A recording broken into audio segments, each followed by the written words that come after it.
Shamil Idriss from Search for Common Ground. Welcome to Peace Day Live. Hi, Jeremy. Thanks for having me. Fantastic. The first thing I'd like to ask you is could you tell us about yourself and your life's journey? Sure. I was born in the U.S., the son of immigrants. My mother was born in Turkey and my father in Syria. And like a lot of immigrant parents coming to the U.S., everything they did was to try to get my brother and myself, my older brother and myself, to the best education system they possibly could. So they settled in New Canaan, Connecticut. And I grew up across, as a result of that, I grew up across a lot of dividing lines. I mean, not in any dramatic way, but a lot of cultural, religious, political dividing lines. That over the next, first 20 years, 30 years of my life actually seemed to get worse in many ways. We were the only Muslim family in the town where I grew up. Every summer we used to go to Turkey, where my mother's entire extended family lived in one big compound. It was a pretty poor, part of the country, and where I was growing up in Connecticut in the United States was quite well to do. And my first summer jobs were with a environmental activist group, very young workforce. We became very close, but it was also politically very liberal. Corporations were the enemy, and the parents of some of my best friends growing up where I was were executives at major corporations. So anyway, I growing up that way, I found it very difficult. I had very good relationships. I liked or even loved people across communities who sometimes had very negative views of each other, fairly or not. And so I found it very difficult to buy into, all the good is on this side, all the bad is on that side. And then I ended up in college at Swarthmore College, which originally was a Quaker school. And the Quakers were trailblazers historically in conflict resolution, nonviolence movements, the abolitionist movement against slavery here in the United States, et cetera, et cetera.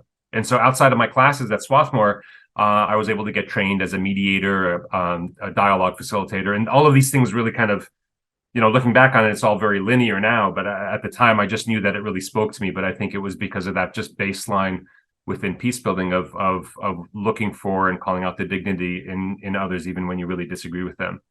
And I guess the last thing I would share, my first sort of foray before I ended up actually getting in, working for peace building organizations, my first foray into peace building was in 1993, right after the Oslo Accords were signed. I was still in college, and I wanted to sort of put to use some of what I had been learning in these trainings I've been getting. So I organized a dialogue between Muslim and Jewish students on campus on the Israeli-Palestinian conflict. And I'll never forget, I think there were like 20 kids or so who came to this one room, and I set it up and fostered the discussion. And as it was ending about 2 hours into the evening, the only thing that I remember now as they were leaving is that everybody seemed angrier than they were when they came in. So it wasn't exactly a success, but it definitely whet my appetite of wanting to get into this kind of work. And from there, I ended up initially as an unpaid intern at Search for Common Ground. Fell in love with it. At that time, Search for Common Ground had one office in Washington, D.C. and about 12 staff. And I so loved that internship that summer that I came back after graduating college a year later and applied for an entry-level job. Ended up working at Search for 10 years, leaving to go to the UN and the World Economic Forum, and then came back to Search for Common Ground 9 years ago, almost exactly to this day, to succeed the founder as CEO. Wow, that's amazing. What a story. Fantastic. Well, we're going to talk about Peace Day in a moment, given it's the 21st of September, the day of peace, the day of ceasefire and non-violence. But before we do that, for those who don't know, what is Search for Common Ground and its mission? We're Search for Common Ground is a global peacebuilding organization made up of over 850 full-time staff building peace in their communities and hundreds more, volunteers and partners. Our mission is to transform the way the world deals with conflict, away from sort of adversarial kind of win-lose approaches towards collaborative problem solving. And that's really rooted in our fundamental understanding that conflict is natural, but violence is not. Conflict is not even good or bad. Conflict is sort of like friction, and when it's handled poorly, it leads to devastation and violence, which destroys everything else. But if it's handled well, if you generate cooperation across lines of conflict, then you get the most creative solutions, the most sustainable approaches to our shared problems. And so conflict is sort of like this natural force, and our mission is really about how to transform conflict into cooperation. And we do that fundamentally, Jeremy, by building trust. And we build trust across dividing lines by fostering cooperation. So from our perspective and our experience, in any conflict setting, whether in your family or in your neighborhood or in your community or internationally, dialogue is always necessary but insufficient. To really build trust, we believe you have to foster cooperation and enable people to see the way in which we can really solve our problems in an innovative and lasting way by cooperating across our dividing lines. So, Peace Day, the UN International Day of Peace, 21st of September, a day of ceasefire and non-violence. Why is Peace Day so important, Shamil?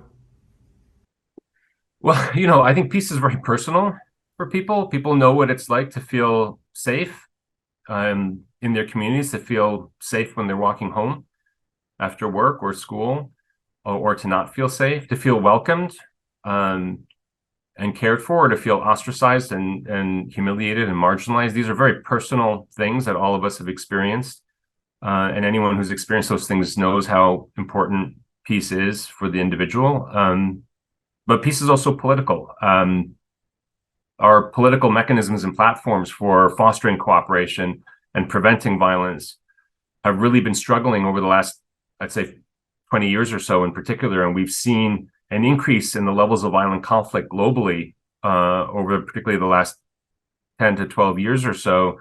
And as we've seen that increase, we've seen all the other things that you don't want to see really exploding. We have an unprecedented refugee crisis of unprecedented proportion, even beyond where we were after World War II. We're seeing a rise in authoritarianism. And so peace is, from a political perspective, peace is not just sort of one of multiple causes that are valuable, but peace is actually fundamental to everything else. It's sort of the enabler of all other progress. And from my perspective and our perspective at Search, it's also the insurance. You can have decades of development wiped out in weeks of mass violent conflict. And so peace is really fundamental. I see it as sort of a first principle issue. And whether or not we're willing and able to deal well and non-violently with our differences and collaborate to deal with our shared problems is, without putting any exaggeration to it, I think it's the fundamental determinant of whether we're going to survive, let alone thrive as the human race. So I think peace is pretty important. What about actual Peace Day? I mean, in terms of a moment where we can come together as one, united, strengthening our, commitment to a more peaceful and sustainable world, because out of that unity, of course, comes hope. What do you see the benefits of a moment like this, a day like this, where people are doing things all over the world? What does it mean to you? Well, I think it's symbolic, and sometimes people use that term to diminish the importance of something. I think symbols are hugely important. I think symbols reflect what is important to us, and symbols attract people to a common purpose.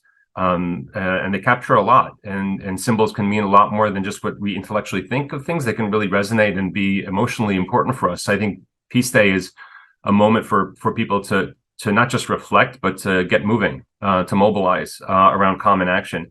I mean, it used to be, I think, that interdependence was sort of like interdependence was kind of a nice perspective that some of us had, that we're all interdependent, and that makes us feel on some level connected to one another. What's become really abundantly clear just in my lifetime, in our lifetimes, I think, Jeremy, is that interdependence is now an undeniable fact. We have a virus that gets started, somewhere tens of thousands of miles away, and within 2 years, schools have shut down all around the world. Millions of people have died. We have, just in, I think, 2019, one ship turned sideways in the Suez Canal, and global trade shutters for a whole week. And every day, almost, we seem to have another unprecedented weather event. That all of these things are, I think, making it undeniable that our fates are really intertwined, and that interdependence really means we are vulnerable. We're really vulnerable to each other, and that can be and is very scary for a lot of people, but it can also be the greatest galvanizer of common action in human history. And so I think Peace Day is an occasion that enables us to actually connect to that interdependence in a way that's hopeful, practical, and powerful. and gives more voice and opportunity to that side of things, that side of interdependence, rather than the fearful one, because it is scary for people when it's no longer just a theory but a reality that my children's future is only going to be as well off as every other child's future. That we can't.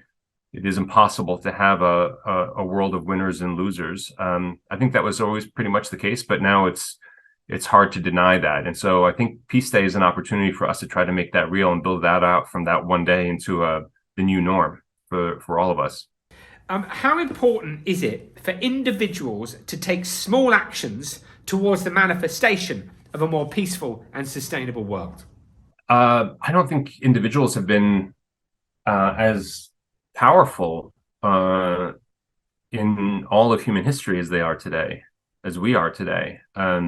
If you just think of what the term influencer refers to today, it more often than not, it refers to people who aren't necessarily in formal positions of authority, but they're influential because they've sparked or inspired things in fellow humans around the world. And so I think the possibility for individual action to have ripple effects far beyond what we could ever even imagine or hope for is increasingly the reality. So I think it's more and more important. And I think that's only going to become more and more the case every Peace Day from 2023 on to 2024 and beyond. So anyway, I think from that perspective, individual action is really important. But even from just a more personal perspective, I think that one of the biggest barriers to making peace the norm is people losing faith that it's possible. And I think the best way to reinforce and reignite that faith is to just get out there and do it. Reach across those dividing lines in your own community. I told the story about how I got started on that college campus. That it was not the most successful Muslim-Jewish dialogue group that had ever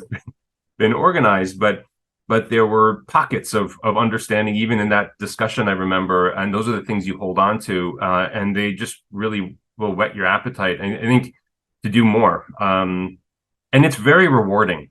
It's incredibly rewarding. The reason I've dedicated my life to this work is it's I never feel more human, more successful, and more I don't know, in line with what I believe is right in the world than when I've been able to play some small role in helping to bridge understanding and even cooperative action between people who otherwise might not have even been willing to sit together. And that includes myself. I'm not an angel or a saint. And so I have my own dividing lines that I try to reach across. So I think both for the demonstration effect to others, but frankly, in terms of keeping that hope alive in ourselves, I think it's really important that people just get out there. What's the worst that could happen? Shamil, if people want to support Search for Common Ground, how can they do that? It's easy. I would start by going to our website, www.sfcg for Search for Common Ground, sfcg.org. Sign up and follow us on social media. You download the updates from our teams that you'll find there, and donate to the organization. We get supported by institutions, governments, and foundations. But to be honest with you, we celebrate no support more than when individuals, especially new individuals, come on board and start engaging in our mission and supporting the organization. Because at the end of the day, our mission is transformative. And the best way to transform is to inspire and mobilize thousands and ultimately millions of people. So yeah, go to the website, follow us on social media, share those stories that you find there, and donate to the organization. Shamil, I'd like to ask you, so what does Search for Common Ground, do around Peace Day?